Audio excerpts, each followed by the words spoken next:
Okay, thank you. Let's see. Wait a minute. I just have to do this. Got it. All right, this meeting of the Executive Committee of Brooklyn Community Board 2 is called to order and is being recorded for public access and archiving in accordance with the New York State Open Meetings Law. Welcome to our April meeting, Executive Committee meeting of Community Board 2. My name is Leonard Jordan and I'm the first vice chair. Ms. Barbara Zella Granger is our second vice chair, and our secretary, Ms. Jessica Thurston. I would just ask the committee chairs before you give your report to introduce yourself and of course your vice chairs. And we'll start off with the adoption of the agenda. Has everybody get a chance to read the agenda? Actually, we do not have any committee actions. I don't know if it shows that on your copy. There's a discussion item. Mr. Gordon is going to give a presentation on land use, but that particular item will be voted on by the full board this month. Leonard, I just want to be clear about that because I wasn't sure. So you just want me to give a summary of the votes that we did on land use, but not a full presentation for voting by the committee, by this committee.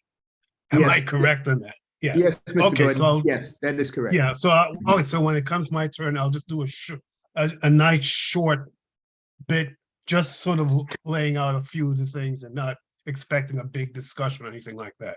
Okay, and I might be open for questions also. Okay. But yeah. If anybody has any questions, certainly. But other than that, I'll just do my bits, just little bits, just explaining what happened and give a little bit, and that's it. Yeah, basically that'll be it. Okay. And I just wanted to be sure. I wasn't sure if I have to do a big thing for voting. Right, we won't be voting tonight on that. Okay, all right. I wasn't sure. Thank you. Okay. But we will be voting, in another week or so. So And the other. Okay.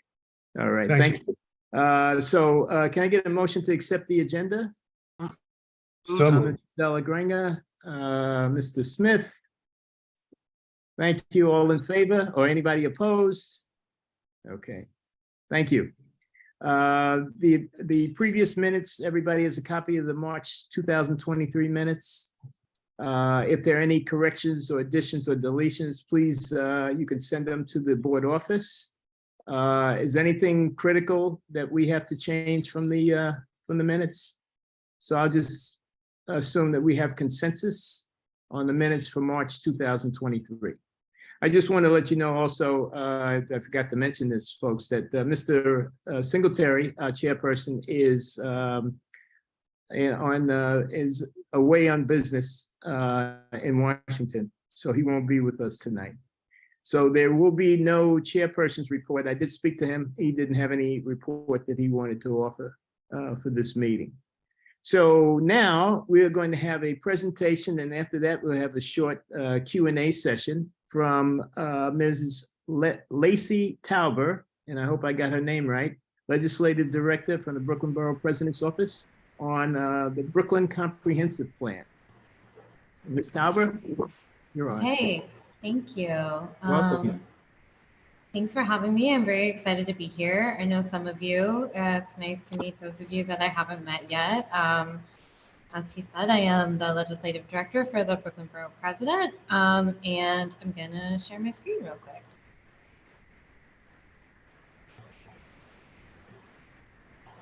Okay, can you see this? All right, This is fun because I can actually still see all of you because I have two screens. So, okay, so I'm here to talk about the comprehensive planning initiative that our office is working on. We're focusing on health and housing, as we'll get into.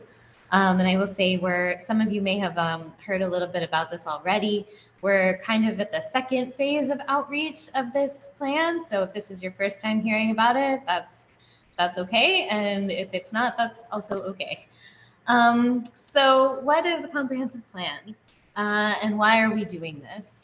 Basically, our office has a role in the land use process, as you know, and we want our land use comments and decisions to be really data driven and based in, what's going on in the borough, what the needs are. So we're doing this process for guidance for ourselves, for guidance for other stakeholders like you all, for accountability in our decision making, and really just like being able to operate with shared data and information about the existing conditions in our borough and making decisions based on that. What this plan is not is, firstly, a substitute for a citywide comprehensive plan. The borough president is continuing advocacy for that.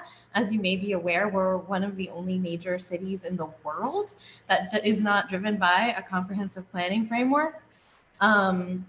It's not a substitute for ongoing local planning efforts. We love community-based planning. We're happy to support, groups that are doing their work on the ground. As I said, it's not completed or finished. We really value your input at this point in the process. And it is not, and this is very important, a rezoning. So just wanted to sort of level set on all of that before we jump in. So as I mentioned, and you all know this better than most of the public, what is our power and responsibility in this office? The borough president obviously issues ULURP recommendations. He can also sponsor legislation in partnership with the city council. That's mostly my role here in the office. He has budget priorities and he has budget allocations. He can monitor and advocate about delivery of city services. He's a convener and a strategic communicator for all of Brooklyn, and a strategic planner for the borough. And so some of our recommendations you'll see are based specifically around land use. Some of them are more advocacy oriented, but we wanted to kind of keep it focused on what our office can and can't do. So why are we focusing on health and housing? I don't think it'll surprise anyone to know that these are two of the biggest issues facing the borough right now. We have stark disparities in health outcomes as it relates to race and income.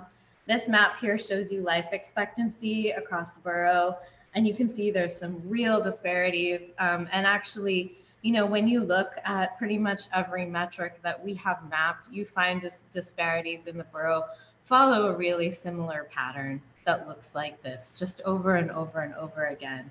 And we want to coalesce a future land use framework for Brooklyn around improving public health outcomes. And we know that there's a real direct connection between social and economic determinants of health, like availability of affordable housing, access to public transit, accessibility of services and amenities for like people's health and life expectancy, literally being able to live happy and healthy lives in the borough. And that's what we want for our constituents. So we started out by putting out an existing conditions summary. We established an advisory committee. We brought in a couple consultants, Regional Plan Association, the New York Academy of Medicine. We held one town hall. We provided an online forum for feedback. We've presented to the Borough Board and the Borough Service Cabinet. Maybe you were there for that. Thank you for sharing the link. You can find the existing conditions report, the draft there. We've engaged with some stakeholders. We brought on a consultant, Hester Street, to help us with some engagement. They've led some focus groups on the issues that you see here. So now we're at this next phase of the process where we have these draft recommendations and we're looking to get your input on those. That's just a little bit more about what we've been doing. So where we're at now is that we have these emerging goals. Each goal has a set of objectives and recommendations and some metrics that will help us figure out, help us measure success. And based on these, we've developed a land use framework. And that framework is basically what those goals and objectives and recommendations look like on the ground. So we're actually going to focus today on the land use framework a little bit more than the goals. However, I have a survey. If you really want to get into the goals and the recommendations, these are the goals you see here. They're in these buckets: environment, healthcare, housing, active living and transit, community, economy, and accessibility. And again, as I was saying, right now we have a survey where you can really dig into the recommendations that are part of these goals and give us your feedback. I'll share that link at the end. This is an example of what that might look like. So the goal for environment is to reduce hazardous environmental conditions, including those exacerbated by climate change that affect the most vulnerable populations in the borough. So toward that goal, just one of the objectives, there are a few, is to protect vulnerable populations from high heat. How do we want to do that? By increasing open space in high heat vulnerable communities. You can see on the map that I'm pointing at my computer, sorry. You can see on the map this high heat vulnerability index. Some communities are more vulnerable to health impacts from heat than others. We want to see more splash parks. We want to make sure folks have access to air conditioning and tree cover. And then we'll be able to measure success by reducing this heat vulnerability index score in community boards that have issues now.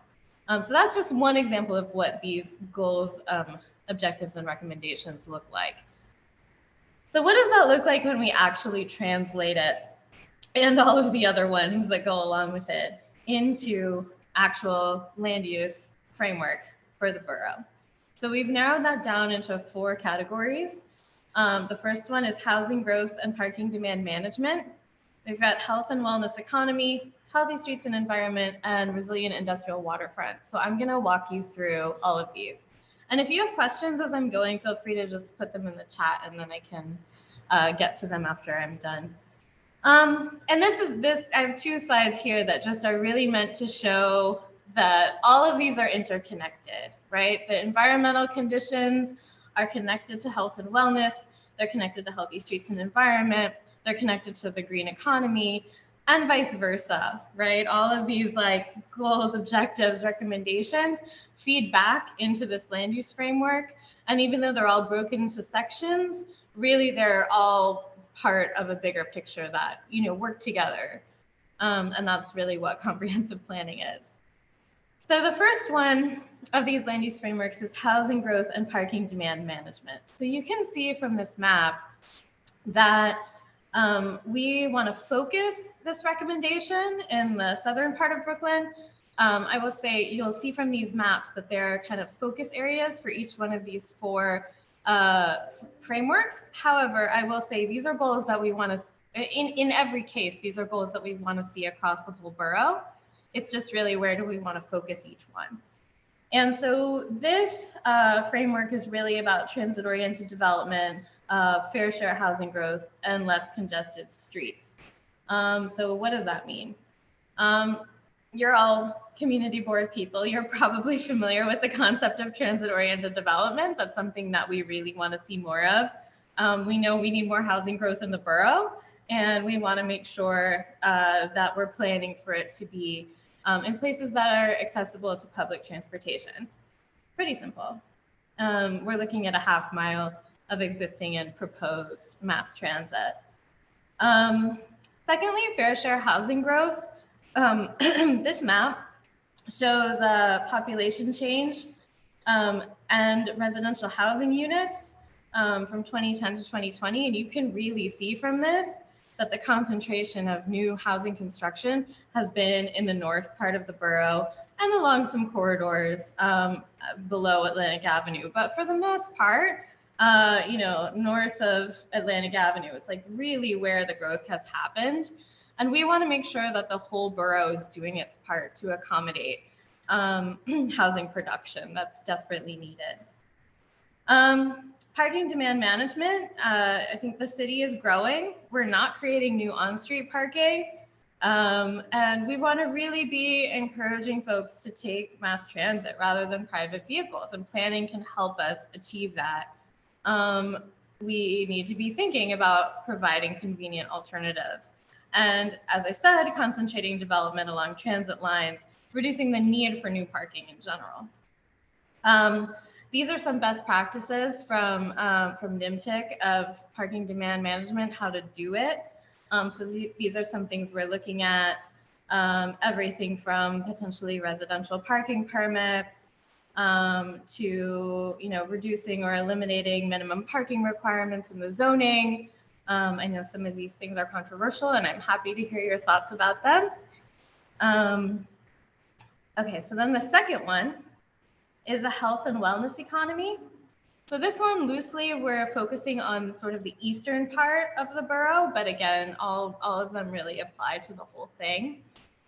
You saw that slide with the disparities in life expectancy, with outcomes being much worse in the eastern part of the borough. So that's something we're very mindful of.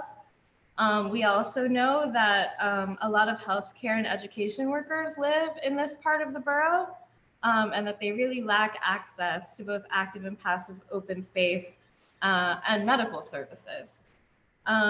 This is that life expectancy map again.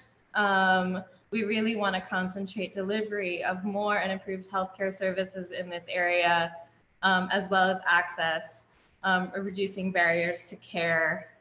This is something we're really focused on in terms of maternal health already in our office, but we're starting to look at some other issues like mental health and just healthcare access and cost in general. As I mentioned, a lot of Brooklyn residents work in healthcare and education, and a lot of those people live in transit deserts. So how can we better connect, not only increase access to opportunities, but also increase access to jobs and make it easier for people to get to those jobs? We'll talk a lot about the proposal for the Interborough Express, which is this, you all might be familiar, it's the governor's plan for a new transit line that runs along that orange line that you see on that map. We think that that would be one of a number of opportunities to work on this. Okay, the next one is healthy streets and environment. So this one is basically concentrated in the northern part of the borough. This is where we see the most Vision Zero priority areas, a lot of on-street conflicts, where pedestrian and bicyclist deaths are concentrated, and also environmental justice communities. You've got Superfund sites in here and a lot of other kind of environmental issues. So we want to be really thinking innovatively about the public space and the public realm, complete streets, reducing vehicle miles traveled, using open space, prioritizing transit, including bus lane construction. This is just a little bit more about what I was saying. You can see really here this air quality map showing you that the real concentration of poor air quality is in northern Brooklyn. You've got some manufacturing areas up there. We love manufacturing and we want to maintain it, but we also have to think about some of these impacts, as well as the BQE obviously is a huge contributor to air quality, environmental justice issues. And then finally, the last one is about the resilient industrial waterfront. So this one is more obviously concentrated along the borough's waterfront. We're really excited about the potential future of the green economy in Brooklyn, and green industrial job growth in particular. Wind energy is going to be huge. We want to see more of that. We want to see the waterfront being used for jobs like that. We want to address freight issues. I think we all know that we're seeing a lot more trucks on our streets, and we are looking at multimodal ways to address some of the congestion that's caused by that truck traffic. And we're looking at the potential impacts of the Army Corps proposal which is basically about putting floodgates in the water and building out some infrastructure along the coastline for flood protection. So again, the IBX comes into play as an example of something that can address a lot of these issues. Health goals like reduction of obesity by getting folks out of cars and walking more to and from transit, reducing commute times and traffic, air quality improvements, again, access to jobs. It's another area where we could put some more residential growth and do transit-oriented development because there's new transit. And connecting some of these waterborne things and rail freight. So this is just one example of an intervention that we support, even though our office really can't say this is definitely going to happen, but I think we think it would be a really big benefit for the borough. So finally, this is where we are in the process. I went through a little bit already about what we did in phase 1. We're in phase 2 right now, where we're having these community conversations. We're also engaging with a bunch of community-based organizations, having some conversations and trying to get them to have conversations with their constituencies as well. We are going to have a public workshop on May 18th here at Borough Hall. You're all invited to come, where we're going to go through some of those recommendations. And then we'll finalize them and have a final report. I am not going to make a time promise on that, but I will say this summer, probably. So as I said, Town Hall, May 18th. As I mentioned, if you really want to get into those goals and objectives that influence those frameworks that I just showed you, we're really trying to get some feedback on that. So this is the link, and I'll share it in the chat after I finish presenting. So we would love for you to really dig into those details and also to join us for the Town Hall on the 18th, where we're going to get into some detail about that as well. Oh, thank you. And that's it. I went through it pretty quick, but I'm happy to take your questions or, points of clarification or anything like that. Thank you very much, Ms. Talbot, and thank you for coming and giving us this presentation. I'm sure there are going to be some questions from the floor, and before I open them up, is that the only vehicle by which we can give feedback? Is there, let's say, any online? Yeah, the survey, they just put the link in the chat to the survey. Okay. And so it sort of goes through all of the draft recommendations and says like, did we miss anything? Is there anything you think that we should add? Do you have opinions about this? And that's really the kind of input that we're looking for. Okay. I had a couple of questions, but I'm going to wait till the end. So I'd ask everyone, committee members, to just raise your electronic hand, and then I'll call upon you, and we'll have a Q&A for a period of time. And any other board members that are here also. We only have a small crowd, so anybody else on the board that would like to ask a question. Ms. Thurston. Thanks, Mr. Jordan. I will be brief and acknowledging that I know you, Lacey and Antonio. My heart is like singing that there is this much planning and that you are communicating it so thoughtfully and inviting feedback. I think it's incredible. And when you said no more street parking, I think I just floated up to the heavens. Like, it's just thoughtful, comprehensive planning that is actually factoring in the realities facing our borough. And I hope we can help put it into action as CB2. So thank you for coming. Thank you. I appreciate it. Mr. Gordon? Thank you, Lennon. I'm just to explain, I'm chair of landmarks and land use, so you're right in my wheelhouse, so to speak. Okay. You should just bear in mind that when you did point out that there's been a large growth of residences, building in northern Brooklyn, and especially around here. You see it every day when you just walk out in the street, which is true. The problem that we face, however, especially here in Community Board 2, is that the vast majority of the building and the work that's been done for housing is basically luxury. We've been struggling to try to get more affordable housing. We put in a lot of work, especially regarding the AMIs, because the AMIs particularly have not been favorable for people, of moderate and modest means. So just bear in mind that, yes, as construction is continuing, and we see it every day, that the vast majority of it is for people, for people who have a lot of money, and it doesn't reflect or it doesn't open up for people who do have middle income means, moderate means, families, and just keep that in mind. It's that it's yes, there's more building up here, but it's only it does not necessarily serve many of the people who are in our board and who are of moderate and modest means. Yeah, I definitely hear you on that. I realized as I was talking through this presentation that we didn't really say anything about that here.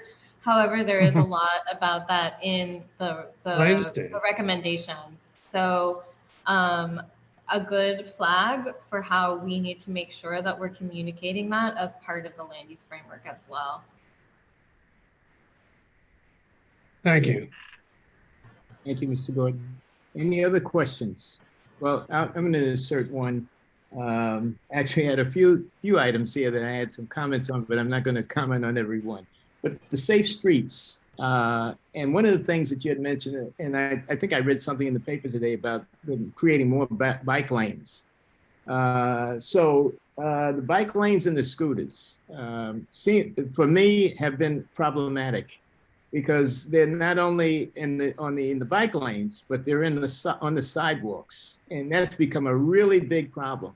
I mean, for me, it's just something that I noticed because and they're flying. I mean, the speeds are like just like they're in the street. So that's one of the things that I think should have to be addressed. I mean, I don't mind having the bike lanes. I know when I step out off the curb, there's a bike lane like right in front of my building. So I know I have to watch, the bike lanes, the people that are traveling the bike lanes first, and then go off into the street when the light turns green.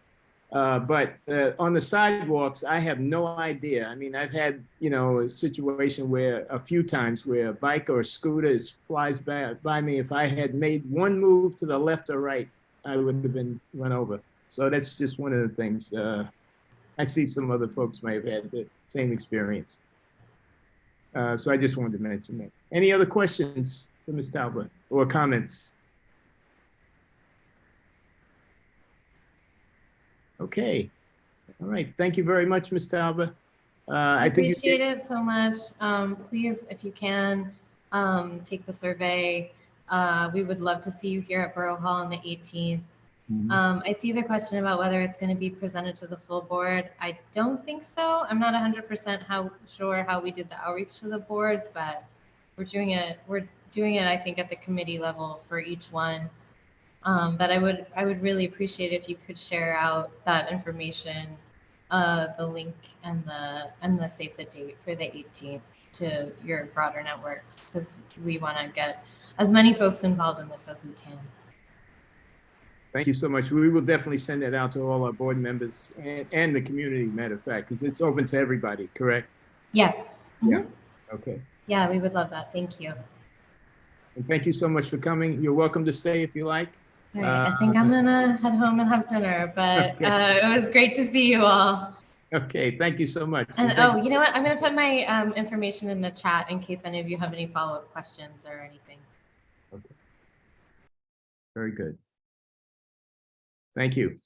Okay, so now we're going to proceed on to our agenda number 7. And actually, we have Mr. Gordon. Mr. Carlton Gordon is going to give us a report on land use. As I said before, this won't be a committee action. However, this will be a full board action at our next general board meeting. But Mr. Gordon. Thank you very much, Lynn. Okay, so this is again from the, I guess, report or whatever from Landmarks and Land Use. Daughtry Christopherson is our co-chair. Thank you for Daughtry for the work that you've been doing. Karen Johnson is our secretary, although it's, it's sad to say that she did not receive a renewal of term, and I just want to take a moment of that to thank her for her work. Her work has been invaluable for what we've been able to do. So it's, I guess at the end of, this will be probably her last months with us, at least as secretary on our committee. And we'll somehow hope that we can retain her, but right now these will be her last months according to the renewal of who's on the board and who's on the committees. Okay, we had hearings, and we had, our first hearing was ULEP for 280 Bergen Street, which is a 300 unit build. It's being planned at Bergen Street and Third Avenue over in Borough Hill. Now, what normally, if as a new property it's being put up, usually planning usually requires parking spaces. And it were about 126, if I'm correct, parking spaces that would have to have been provided for the property, since the property would be about 302 units. Now, they came to us and made an application at a ULIP hearing to change that, to drop the parking requirement.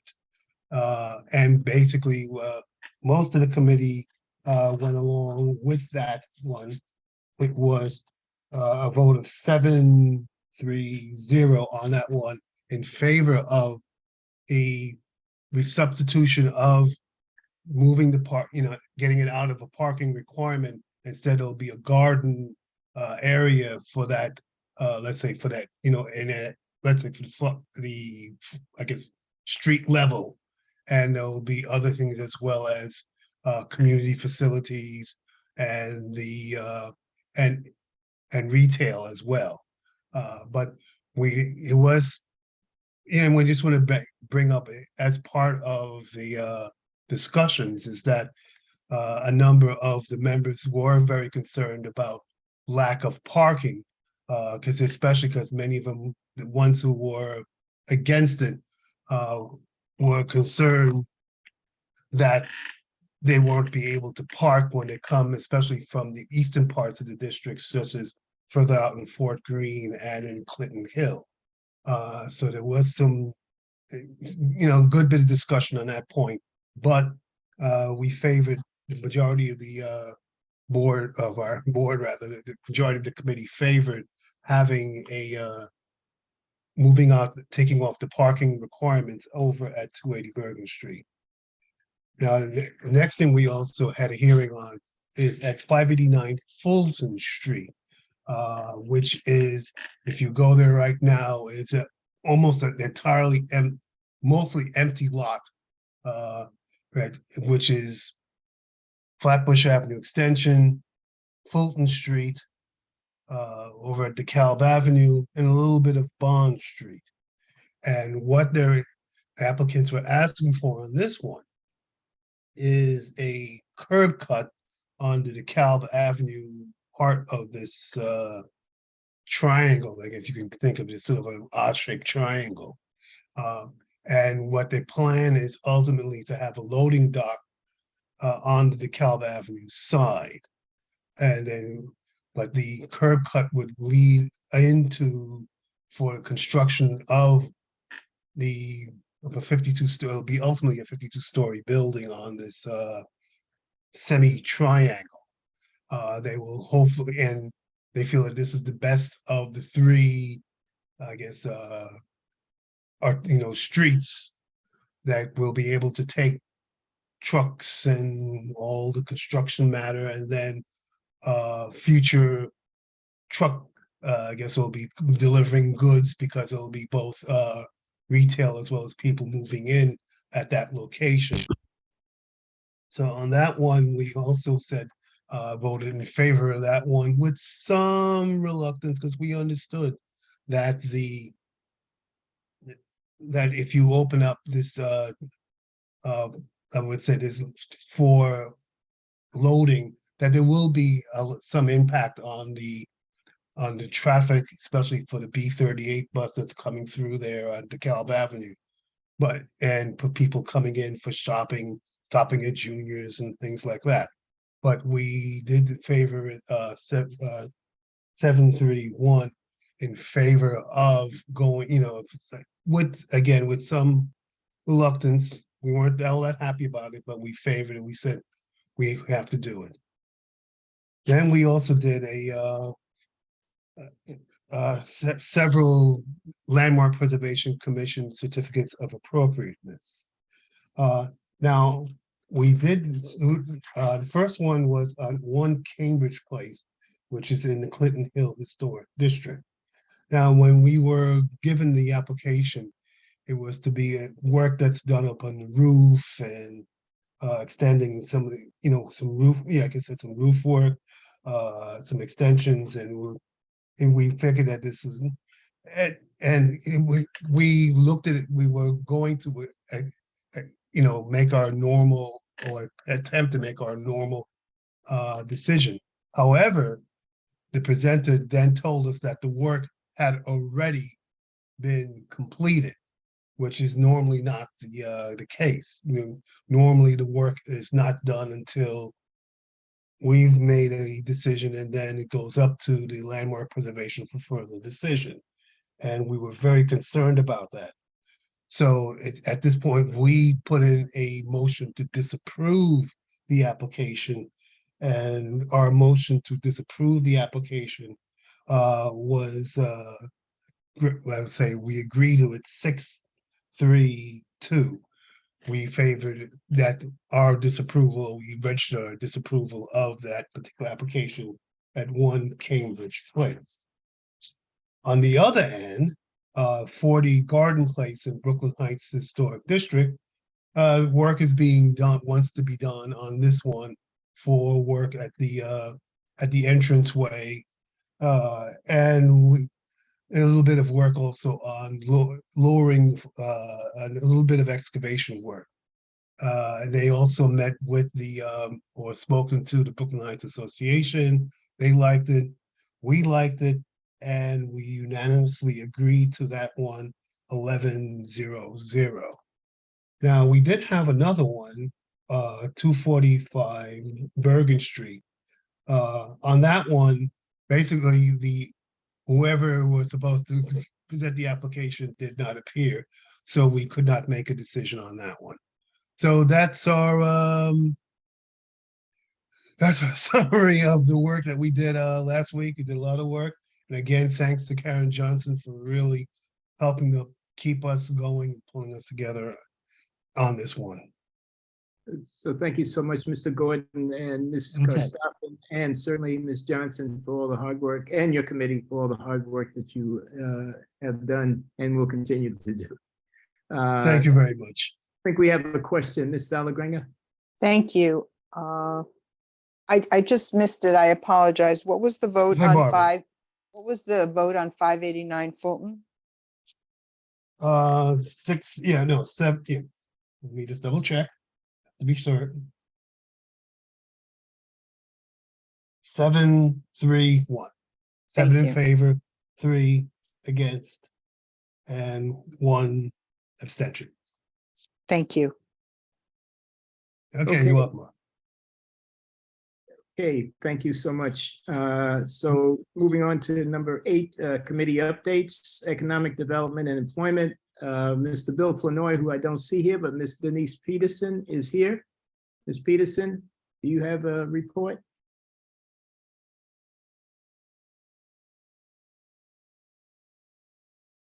Ms. Peterson?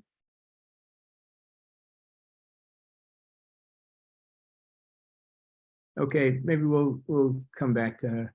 I think she's there, but I just don't, I think she's unmuted. Okay, Parks and Recreation. I'm sorry, Health, Environment and Social Services, Mr. Brandon Smith. Good evening, everybody. Happy almost end of April. Brandon Smith, Chair of Health, Environment, Social Services. Honored to have Nicole McKnight as my co-chair and Jessica Thurston as secretary. We had a great meeting at the beginning of the month. You heard some of the liquor license discussion from the general board meeting. We had an interesting person appear at Community Forum who was sharing some information about Center for Community Alternatives and their opioid treatment, and we're going to have him come back at a later point. We also had a brief discussion about how the 1 Hoyt Street homeless shelter meeting was coming up, and now that we're at executive committee, it has already occurred. So I will just briefly state that it was they continue to be placing people in permanent housing there. They haven't had any recent complaints from neighbors. I asked them about whether there'd been anybody who's brought up an issue of shoplifting, given the concerns from last month's executive committee meeting. None of that has ever been brought to the attention of the folks at the shelter, but Mr. Blaine Arthur, who's the director there, indicated that they're doing many great things. They're currently in need of socks and underwear from people to donate to them, and they're hiring a new assistant director who's got 15 years of experience. And there were some really other very interesting things there about how they had a wave of asylum people who were staying at the shelter, but now it seems like those people are gone, and they've got about 113 out of 160 beds occupied currently. So it was a pretty good meeting, and I felt, privileged to learn all this great information, and we're gonna stay up to date on it, and I'll keep people up to date on it at Health Committee and otherwise. I do want to also just note on the health fair that's coming up in June. We have a flyer that we've worked really hard on putting together. Do you think I could just briefly present it so that the committee is able to see it? Sure. Somebody has to enable my sharing privileges in order to do so. Does the office have a copy yet? I've been enabled, I believe. Okay. Here we go. So hopefully everybody can see what I'm presenting. This is not my work. I want to really give a lot of respect and admiration to Parks Committee member Thomas Huji, who took the lead with many of the design elements of this fair. But as you can see, we've got some great graphics here at the top. We've got our theme, Better Health and Better Living, which we developed in connection with our partners, the Friends of Commodore Barry Park. We've got all of our services, some nice balloons, a discussion, an overview of our panel discussion, which is going to focus on mental health as it impacts maternal health. The location, a bit address you can go to learn more information about directions and parking, logistical details, our rain date of June 24th, and all of our partners down here at the bottom, who we're very happy to have supporting us, from Wegmans to Brooklyn Hospital. I'm really honored to say now we've got all three NYCHA Tenant associations supporting us, and we're really happy about that.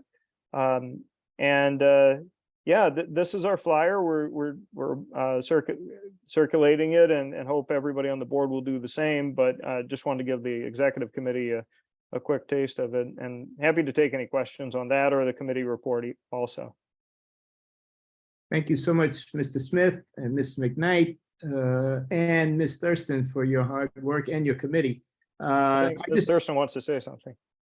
Okay, yeah, I'm going to get to. I just wanted to ask: does the office have a copy of this flyer yet, electronically? Yes. Okay. All right. Now we have questions, Ms. Thurston.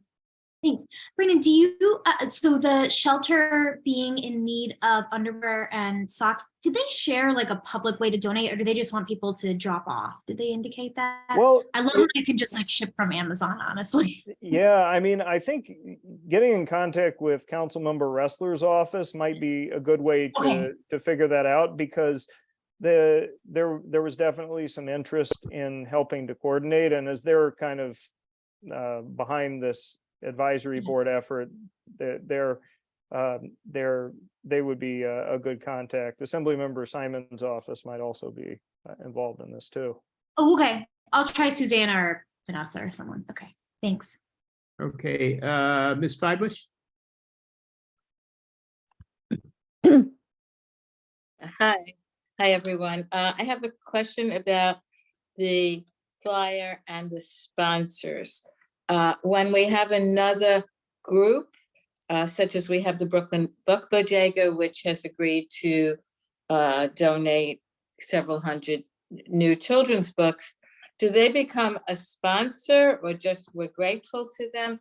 How does that work? Because you have, certain groups that are indicated as sponsors. I mean, I'm not saying they have to be, but I just want to know what the protocol is, because I might be getting Grow NYC. And I just want to understand it a little better. Yeah, so we don't treat it as a legal term of art as a sponsor, but what I would say is when we agree that we want to have somebody come to our fair, we usually offer them the option of having their logo appear on the flyer. And if they agree to do that and we're agreeable with having them, we put their logo on the flyer, and Mr. Huji is phenomenal really with finding creative ways to fit these different logos on there. We've already been through a few iterations to get to this point. And if they don't have a logo, they want their name on the flyer. We did this with the tenant associations. We'll do that too. But sometimes So people I don't should- want to be on the flyer too. So we're happy. So to do I that should also. just ask them if they want to be on the flyer and they can share their logo? Is that? the Yeah, you procedure? ask them to share their logo if they do want to be on the flyer. Thanks, I appreciate it. Okay, thank you so much. Okay, thank you very much again, Mr. Smith, Ms. McKnight, and Ms. Thurston and the committee. Next will be Parks and Recreation, Ms. Barbara Zella-Gringa. Thank you, Mr. Jordan. Good evening, everybody. As co-chair of the Parks and Recreation Committee, my co-chair is Angela Stawecki, and to follow up on Brandon Smith's accolades of Thomas Huzi, he's a fabulous secretary, and we're very fortunate, indeed fortunate to have him. So, and I also want to say, Brandon, it looks like things are really coming together in a big way. So that's terrific. Belated Happy Earth Day, everyone. Hopefully you celebrated in some fashion on Saturday. There are over 2,000 parks and green areas in New York City. 20% of those, over 500, are in the borough of Brooklyn. And in CB2 alone, we have 55 parks or green spaces. I don't have to tell you that these public spaces improve our quality of life and our neighborhoods. So we learned from Anya Hoyer, the Brooklyn Senior Outreach Coordinator for Partnership for Parks and our new liaison to the partnership. Anya was joined by PFP's Outreach Director, Claudette Ramos. Partnership for Parks, if you're not familiar with it, is a unique public-private partnership between City Parks Foundation and the New York City Parks Department. It supports and champions neighborhood volunteers by providing them with the tools needed to advocate and care for parks and green spaces.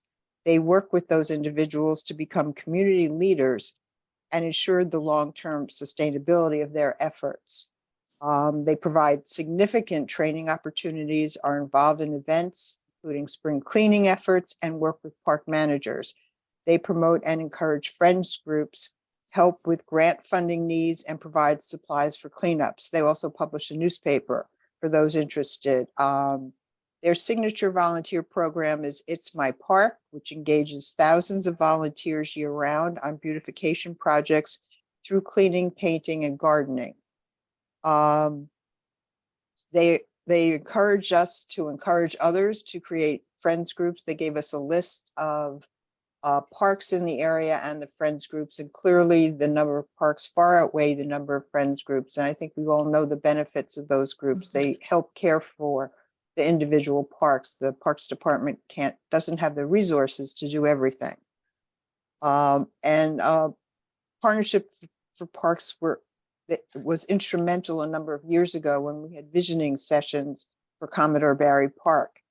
And when our committee has heard from friends groups, they all mention the partnership as their individual partner. So if you're interested in getting more involved with a local park, you should contact them, your best green friend. Any questions? Okay. Thank you. Okay, thank you very much, Ms. Zella-Gringa, Mr. Stawecki, and your committee for your work. Next is Transportation and Public Safety, Mr. Sidney Meyer. Good evening, everyone. Esther Blount is my vice chair, and John Quint continues to take the minutes as he has over the last few years. We unfortunately had a traffic violence death on the corner of Atlantic Avenue and Clinton Street. Catherine Harris was run over by a drunk driver. who was speeding down Atlantic Avenue late at night. We have asked the Department of Transportation to come and make a presentation to us on what they plan to do on mitigating the traffic on Atlantic Avenue. We've also asked the police department in the form of Deputy Inspector Reyna, who's the precinct commander of the 8-4, to come over and talk with us about what they're planning to do to mitigate these kinds of continuing kinds of problems. And that corner has been a particularly dangerous corner. There have been 4 traffic violence deaths on that corner in the last 5 years. And it's Atlantic Avenue within our CB2 is by far the most dangerous area of CB2. So we are aware of this. We're looking for the Department of Education to do, as I said, mitigation. The council member and the assembly members and the have written to DOT and the police department asking them for a plan as well, and we'll see what they come up with. We also had a long presentation on Hanson Street, Ashland, and Navy Street on a separate bike lane, again to make it safer for the bicyclists, the pedestrians, and the drivers of the cars. It would result in removal of some spaces.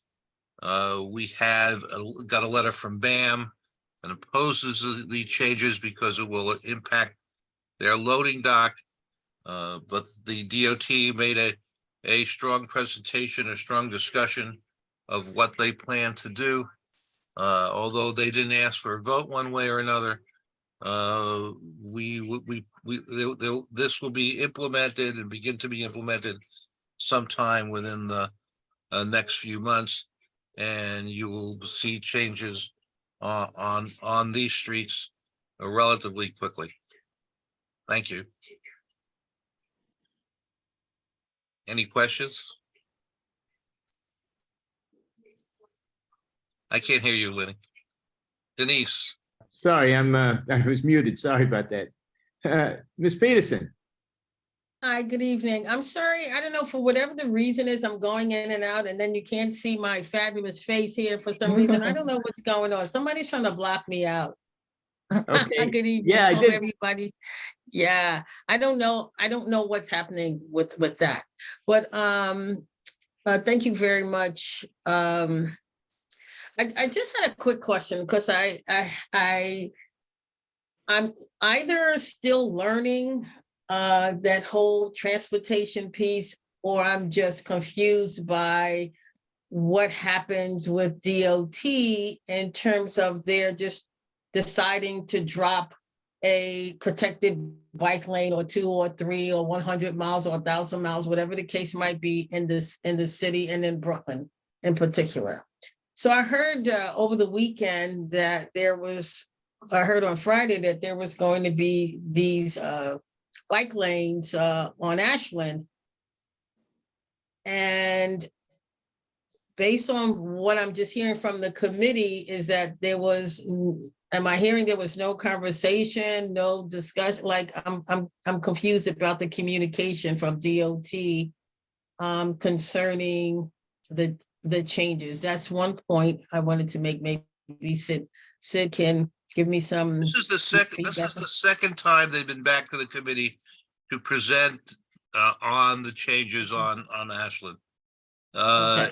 Now been the project has been expanded to include both Navy and Hanson Place to mitigate some of the problems that we raised with them at the first meeting. We spent a considerable time with the most of the meeting was on this, so there was a lot of give and take and discussion, and we had the equivalent of a public hearing.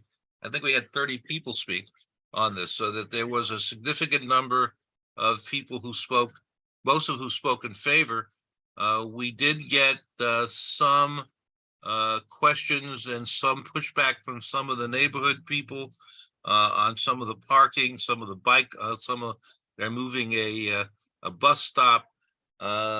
They being DOT. I mean, so that there's been a considerable amount of discussion about what the proposed change, just like Skermerhorn.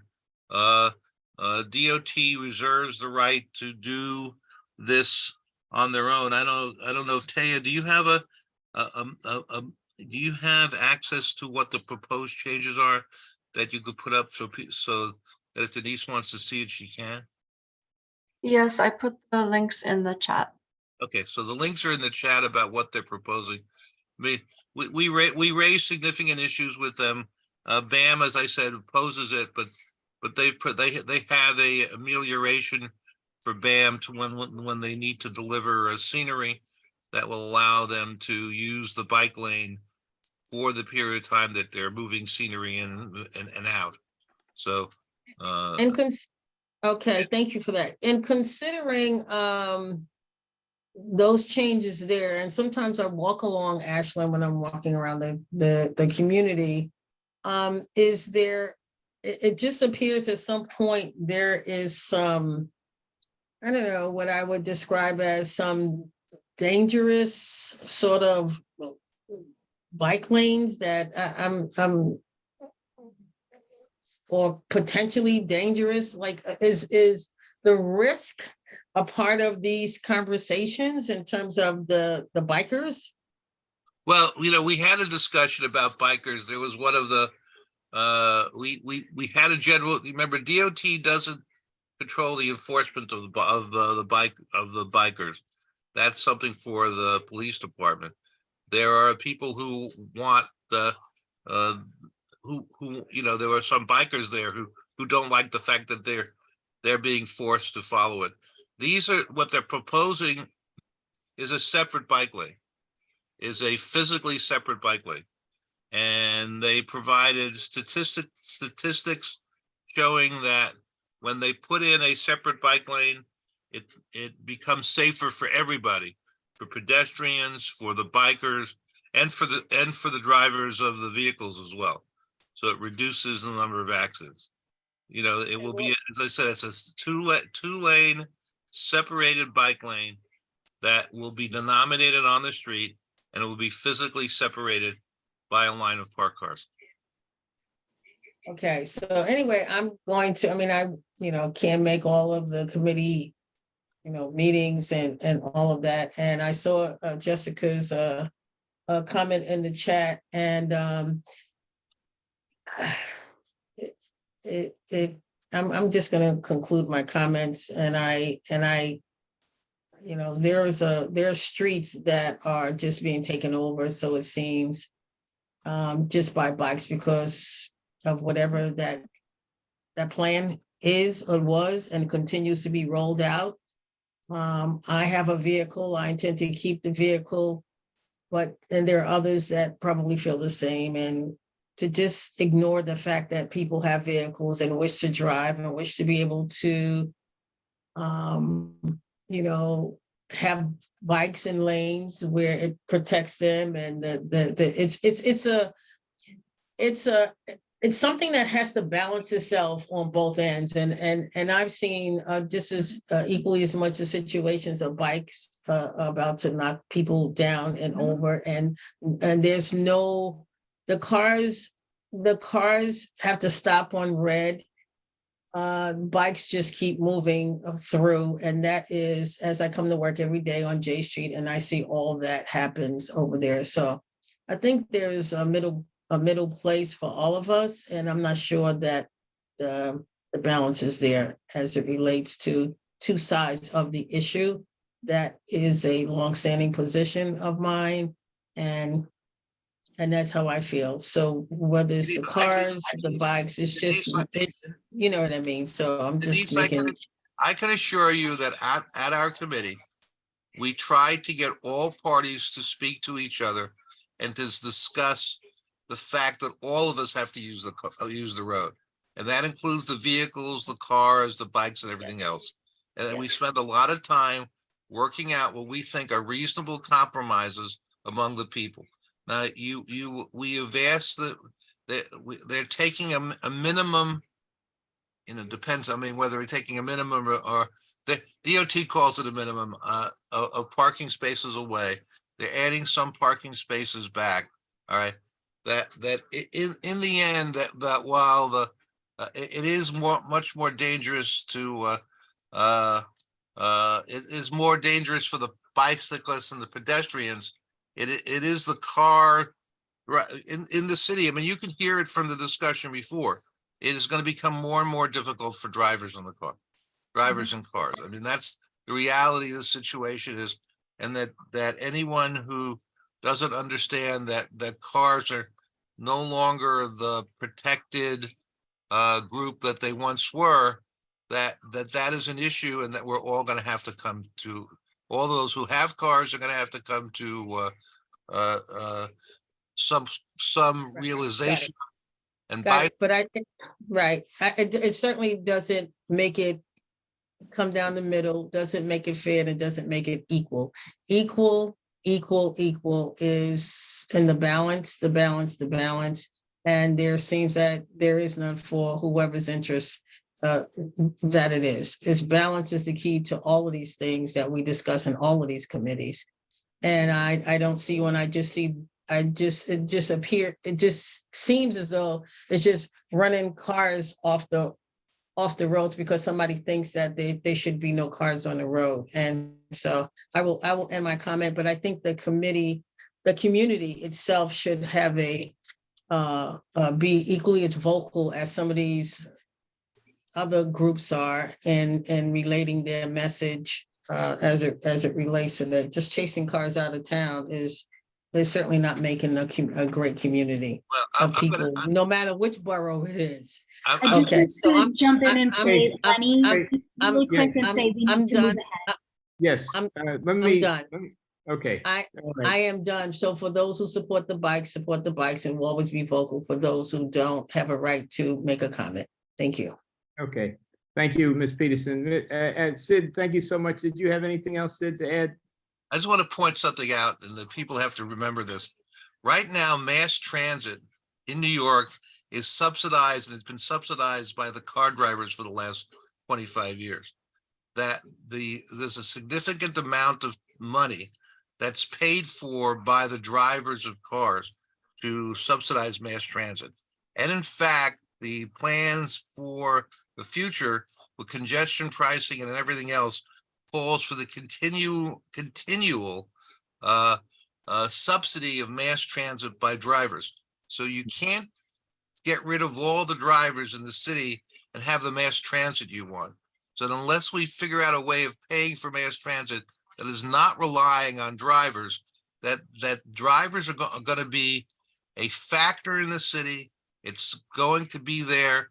There may be, the drivers have had over the last 30 years, the free parking, whatever on the streets that they've had for years. That now pendulum has swung much more towards bicyclists and hopefully pedestrians as well. But realize that it is one traffic world, and that we're all going to have to live together, and each side is going to have to give up something. And frankly, the drivers are going to have to give up the most. So Okay. that's All right. Thank you, Sid. Thank you for your comments and your committee. And thank you, Ms. Blount, for your participation on the committee, and Mr. Quint for taking the minutes. We're going to move forward, folks. Youth education. Oh, by the way, Ms. Peterson, do you have a report? I called on you before for the economic development and employment. Yeah, Committee. I can tell you as the co-chair of the committee, very briefly, is that the committee met on Tuesday, April the 4th. There was a presentation from the New York State Office of Cannabis Management. Mr. Flournoy, I unfortunately had no idea he was not going to be here to report, and the notes that I have are not in my possession. So I guess he will do 2 reports the next time he reports out. Thank you. Okay, thank you very much. Peterson, you're actually good because we got the report from that one. So. Oh, you did? Okay. All right, thank you very much, Ms. Peterson. Next is Youth Education and Cultural Affairs, Ms. Betty Feibush. Hello, good evening, everyone. Good to see everyone. There's been no meeting since we last reported out. We have no co-chair, but I do have to report on something very significant. The Madison Boys and Girls Club, which is on Navy Street, which is across the street from the Farragut houses, has been in bankruptcy. And all of a sudden, I believe last week, they communicated to the community that they were closing as of the middle of May. That leaves a lot of children without after-school services, teenagers having what they call the club services, you know, after school and evening programs. It very adversely affects the families who need the childcare, you know, who live in that area. I was in discussion with the executive director of Madison, and he said that there was a big protest planned for tonight that might be going on now. He will be coming to our meeting to discuss it further. The building will be sold for the $12 to $15 million range. And apparently there's not a Euler type of situation. It's sold as of right and so on. And there cannot be any conditions that like whoever builds would rent a space for a community facility or a nonprofit. So it kind of sounds rather dire, but I know that the elected officials in the area, the Tenants Association, the Navy Yard people from the Brooklyn Navy Yard, as well as DYCD, are all in conversations looking at alternate locations. They're supposed to have the summer youth employment program. I mean, there's a lot of very important services that we want to make sure the young people and families are able to have. So are there any questions? And I'll be sending a document to Taya and ask her to share with all of you, as well as my committee, the latest document that came out late this afternoon from the executive director of the Madison Boys and Girls Club. Are there any questions? Thank you very much, Ms. Feibush. And I think Mr. Smith has a question, and then Ms. Blount. Just wanted to add on to what Ms. Feibush said briefly. When I went to the Farragut Tenant Association meeting last week to promote the health fair, there were a number of folks there who were really concerned about the closure of this Boys and Girls Club, and are really seeking whatever any government help they can get to do something about this, because it seems to be a pillar of the local community there. I'll leave it at that. Thank you. Thank you. Ms. Blount? Yeah, I really don't have a question either. I just found out about it, and they are having a protest right now as we speak. If I would have known earlier, I would have went. It's a shame and it's heartbreaking. And I guess that's all I have to say. Yeah. Thank you very much, Ms. Blount. I guess more to come on that situation. Thank you. Yeah, next is the Finance and Personnel. My name is Leonard Jordan, and I'm the chair of the Finance and Personnel Committee. My co-chair is Mr. Brandon Smith. We don't have a secretary at this point in time, but we will be meeting on Thursday, April 27th. And then I will have a full report. We'll probably go for our next board meeting, which will be in May. So I really don't have anything to report other than what we had at our last meeting. Okay, I guess no questions. Is there any other business for the executive committee that I have not covered, or I have not called upon anyone that wanted to bring up some issue or whatever? Okay, community forum. I don't know if we, do we have anybody, Ms. Mueller, that wanted to speak to the committee?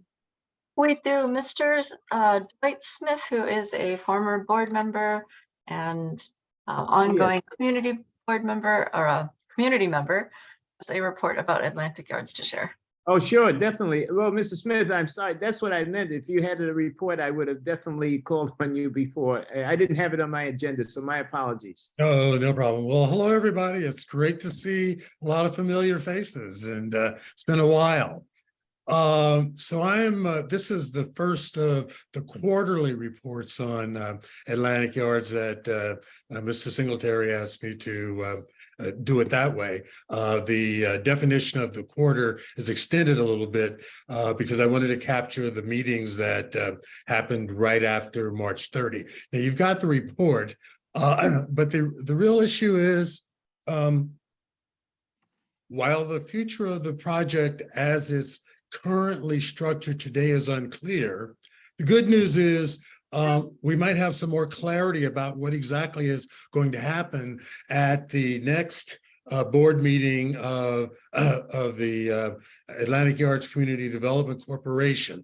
The board members want answers, and the chair, the acting chair of the committee directed the staff folks to have decision makers from MTA and Greenland Partners to attend the next meeting.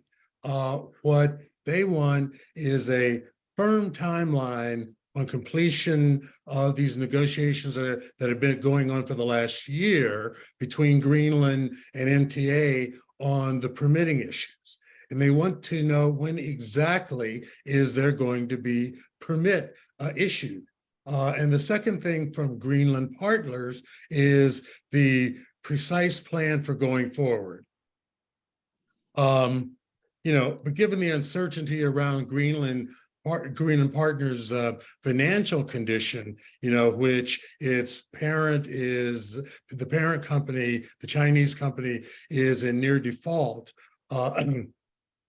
And although ESD says they're continuing to have discussions with MTA about the platform construction, the view is that's not going to happen because the MTA wants and needs a completion guarantee from the developer, assuring that the platform can be completed. And so with those two kind of complications in mind, the board members really started talking about what are the alternatives. And ESD doesn't have a plan B, by the way, which is further concerning to the board members. So the discussion really turned to basically how do you really redo the financing structure? This deal is primarily a private development issue. And the discussion turned to, we need to get the city, state, federal financing sources into the mix. And you've got the report that sort of lays out the issues there. Basically, the board has really said, okay, we now need a public-private partnership. And there is a lot of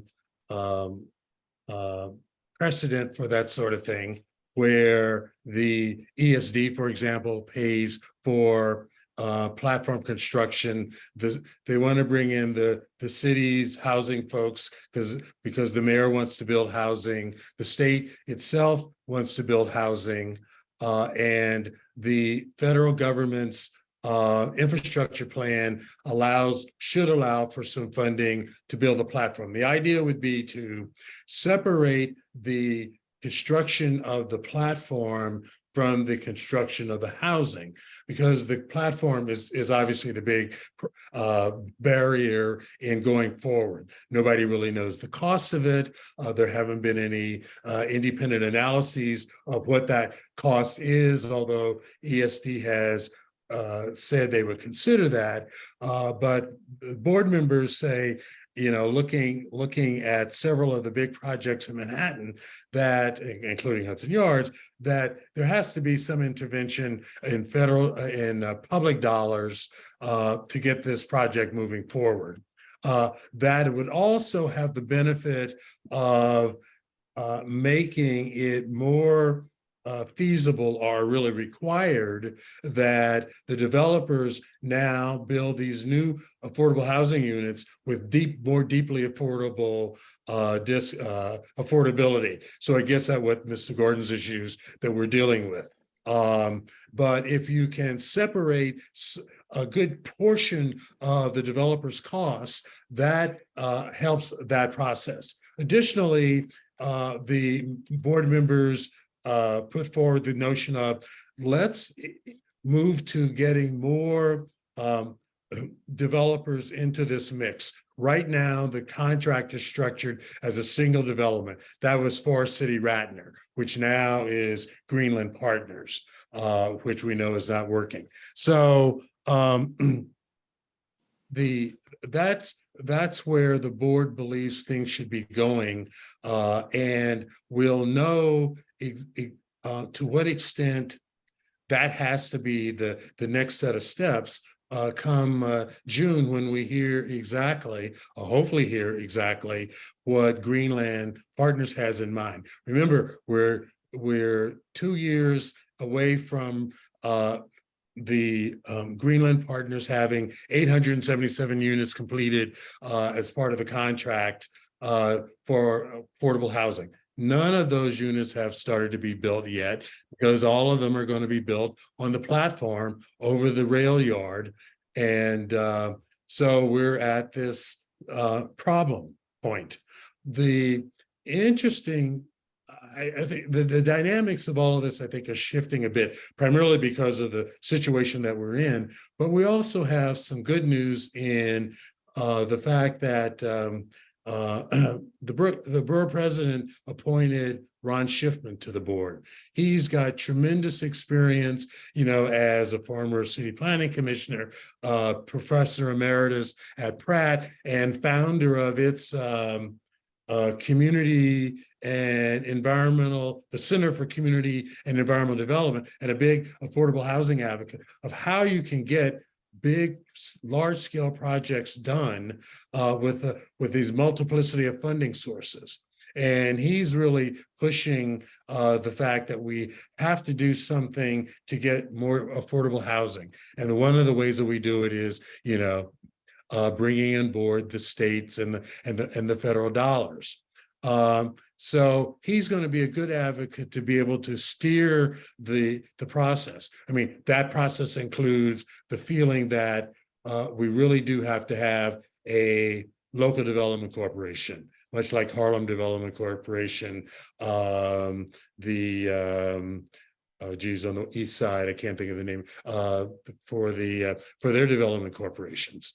And I'm thinking of World Trade Center area, run through a development corporation. And it's interesting that all of these ideas really are pretty much the issues that were hashed out at Brooklyn Speaks meetings and its forums and that sort of stuff.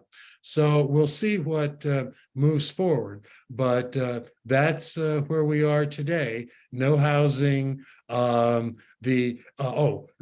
final note is that although the housing hasn't been built, and the question was raised of ESD, okay, come May of 2025, the failure to deliver the houses triggers or should trigger the penalties from the developer in the amount of $1.8 million a month.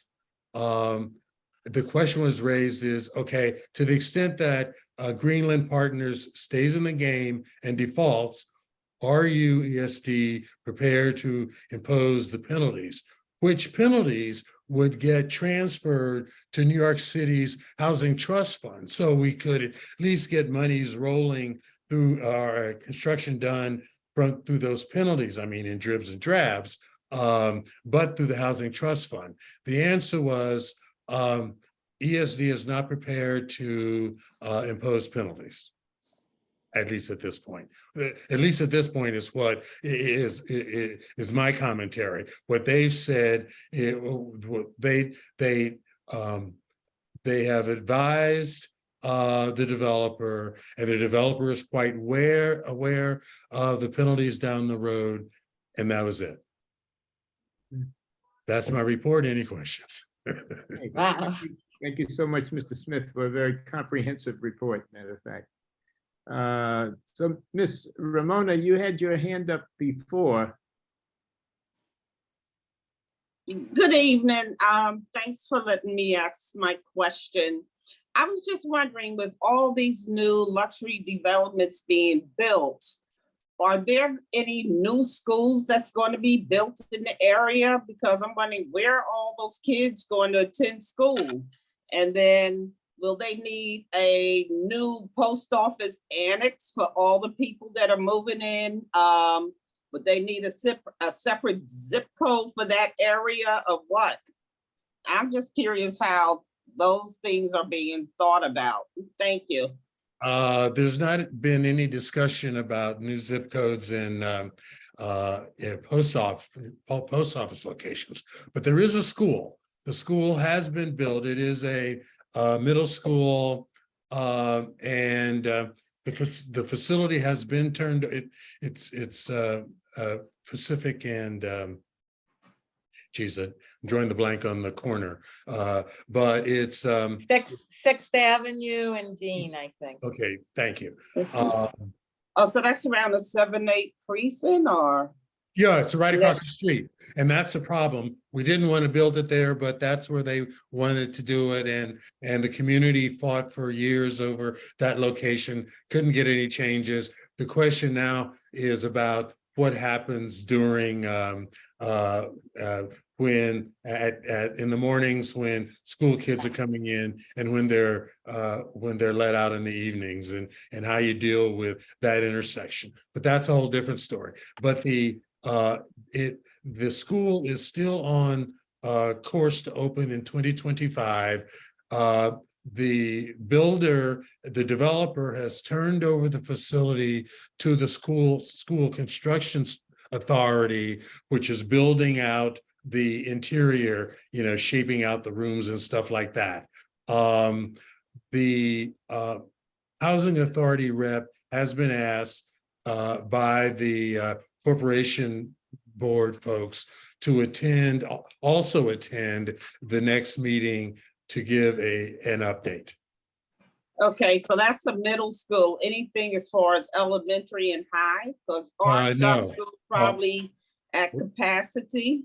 Maybe so it looks like Ms. Pybush has more information. Oh, hi. Yeah, I've been in some conversation with the superintendent of District 13. And in the last few years, there's been a significant drop off in student population. So there are many schools in the area that are severely under-enrolled. Wow. So when district planning has come to talk to the superintendent and the community education council, they say not only can't we build new schools, because there's no need, but they might have to combine schools or close, because the loss of population, and then some students go to charter schools, some students go to independent schools, some people moved out, etc. So that's the landscape at this point. Okay, thank you. You're welcome. Any more business to come before this committee? And thank you, Mr. Smith, again for your comprehensive report. My pleasure. See you in July. Okay. If not, I'll entertain a motion to adjourn. All right, Mr. Gordon, Ms. Pybush. I guess no one is opposed, right? All right, thank you all. Good night. Thank you. night. Night. Good night. Folks.